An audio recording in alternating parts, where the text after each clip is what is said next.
আজ শেয়ার করব কোনো রকম তেল ব্যবহার না করেই টেস্টি টক মিষ্টি ঝালের রেসিপি, যেটা তৈরি করতে একদমই অল্প সময় লাগবে আর কোনো রকম রোদে দেওয়ার ঝামেলা ছাড়াই 1 বছর সংরক্ষণ করে রাখতে পারবেন।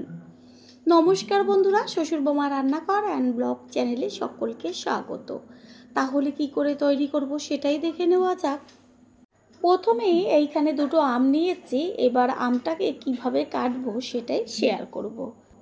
প্রথমেই এইখানে আমি আম দুটোকে নিয়েছি আর একটা পাত্রে জল রেখেছি। এবার একটা আম নিয়ে তার সামনের মুখের দিকের বোটার অংশটাকে কেটে বাদ দিয়ে দেবো প্রথমে। তারপর সম্পূর্ণ আমের থেকে ভালোভাবে খোসাটাকে একটু ডিপভাবে কেটে নেব। আমের গায়ের থেকে সম্পূর্ণ খোসাগুলো কেটে নিয়েছি। এবার মাঝখান থেকে অর্ধেক করে তারপর বীজটাকে ফেলে দিয়ে একদম ঝিরিঝিরি করে কেটে নেব। অর্ধেক যে আমটা নিয়েছি তার যে ওপরের দিকটা সেখান থেকে কেটে নিয়েছি 2 টুকরো, আর এই পাশ থেকে আবারও একদম পুরো ঝিরিঝিরি করে সম্পূর্ণ অর্ধেক আমটাকে কেটে নেব। এটা হাত দিয়েই কেটে নেবার চেষ্টা করবেন, কারণ যদি গ্রেটারের সাহায্যে গ্রেট করে নেন তাহলে একদমই ঝিরিঝিরি হয়ে যাবে। ঠিক এইভাবেই আবারও অর্ধেকটা যে পিস ছিল সেই অর্ধেকটা পিসকে ওপর দিক থেকে 2 টুকরো করে সাইড থেকে একবারে যতটা পারবেন পাতলা পাতলা করে কাটবেন। আম দুটো কাটা হয়ে গেছে আর পিসগুলোকে দেখিয়ে দিচ্ছি। এগুলো একদম ঝিরিঝিরি করে কাটা হয়েছে। জলে একটু চুবিয়ে রাখবো। 10 মিনিট পরে এগুলো জল ছেঁকে তুলে নিয়ে তারপরে একটা বড় বোলের মধ্যে সমস্ত আমগুলোকে দিয়ে দেব। আমের মধ্যে দিয়ে দেব পরিমাণ মতো চিনি, আর আমটা কতটা টক তার উপরে চিনির পরিমাণটা নির্ভর করবে। এইখানে আমি 150 গ্রাম চিনি ব্যবহার করেছি। চিনিটাকে চামচের সাহায্যে ভালো করে মিশিয়ে নেব। চিনিটা মিশানোর পরে একটা ঢাকনা দিয়ে 1 ঘন্টা মতন রেখে দেব। এটা আপনারা চাইলে সাথে সাথেও করতে পারেন, তবে 1 ঘন্টা যদি রেস্টে রাখেন তাহলে আচারটা ভীষণ ভালো হয়। আম রেস্টে থাক, অন্যদিকে গ্যাসের ওভেনে কড়াই বসিয়ে তাতে দিয়ে দিয়েছি 3টে শুকনো লঙ্কা। লঙ্কাটা একটু ভাজতে সময় লাগে, সেই কারণে আগে একটু ভেজে নেব। কালার চলে এসছে লঙ্কার গায়ে, এর মধ্যে দিয়ে দিচ্ছি 5 ফোড়ন। আমের পরিমাণ অনুযায়ী মশলাটাকে ব্যবহার করতে হবে। 5 ফোড়ন আর শুকনো লঙ্কাটাকে গ্যাসের ফ্লেম লোতে রেখে ভেজে নেব। আর আচারের ক্ষেত্রে মশলার পরিমাণটা যদি একটু বেশি ব্যবহার করা হয় তাহলে খেতে কিন্তু ভীষণ টেস্টি হয়। মশলাটা ভাজা হয়ে গেছে, এবার একটা প্লেটে ঢেলে ঠান্ডা করে গুঁড়ো করে নেব।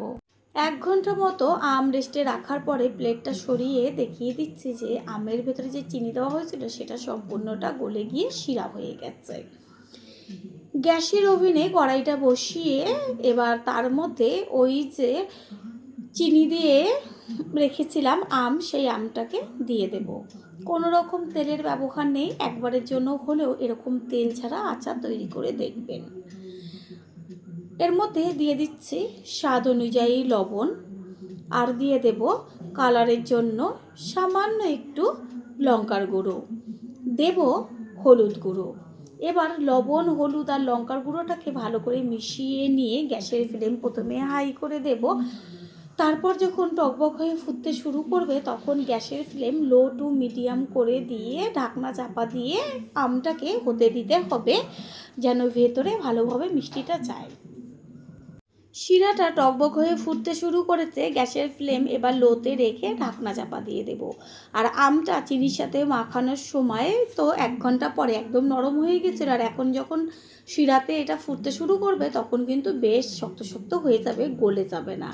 এরকমভাবে কিছুক্ষণ হবে।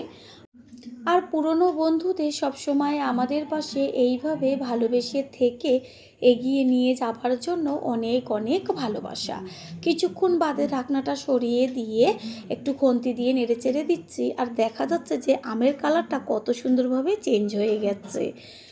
শিরাটা যত আমের ভেতরে যাবে তত বেশ আমের কালারটা সুন্দর হবে। আবারও ঢাকনা চাপা দিয়ে দেব। প্রথমবার যারা আমাদের চ্যানেল ভিজিট করছেন তাদের আন্তরিক শুভেচ্ছা ও অনেক ভালোবাসা। আমাদের রেসিপিগুলো যদি ভালো লেগে থাকে সাবস্ক্রাইব করে দেওয়ার অনুরোধ রইল ও পাশে থাকা বেল আইকনে ক্লিক করলে পরবর্তী ভিডিওগুলো সবার আগে আপনাদের কাছে পৌঁছে যাবে। কড়াইয়ের ঢাকনাটা সরিয়ে দিয়েছি আর যে শিরাটা সেটা কিন্তু ঘন হতে শুরু করেছে।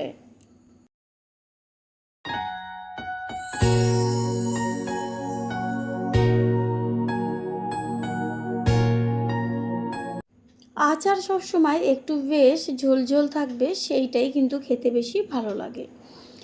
এই পর্যায়ে এর মধ্যে দিয়ে দিচ্ছি যে মশলাটা প্রথমে ভেজে ঠান্ডা করে নিয়েছিলাম, সেই মশলার গুঁড়োটা। মশলার পরিমাণ একটু বেশি ব্যবহার করেছি। মশলাটাকে ভালোভাবে আচারের সাথে মিশিয়ে নেব। এবার কিছুক্ষণ আবারও হবে ঢাকনা চাপা দিয়ে দেব।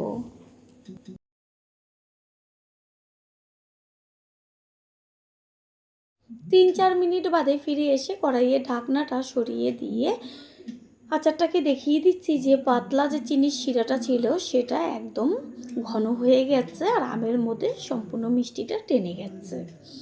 এতটুকু ঝোল অবস্থাতেই গ্যাসটা অফ করে দেবো, কারণ যেহেতু মিষ্টি ঠান্ডা হওয়ার সাথে সাথে একদম জমে যাবে, সেই কারণে গ্যাস অফ করে এবার সাথে সাথে একটা প্লেটে তুলে দেব। তৈরি হয়ে গেল আজকে কোনো রকম তেল ছাড়া আমের আচার। আশা করি রেসিপিটি ভালো লাগলো, আর যদি ভালো লেগে থাকে একটা লাইক, কমেন্ট, পারলে একটা শেয়ার করে অবশ্যই জানাবেন। আপনাদের দেওয়া একটা লাইক ও লাইকের পাশে থাকা হাইপ আর একটা শেয়ার আমাদের কাছে অনেক অনেক গুরুত্বপূর্ণ। All friend, thanks for watching my video. আপনারা সকলে ভালো থাকবেন, সুস্থ থাকবেন। আবারও দেখা হবে অন্য কোনো রেসিপির এপিসোডে।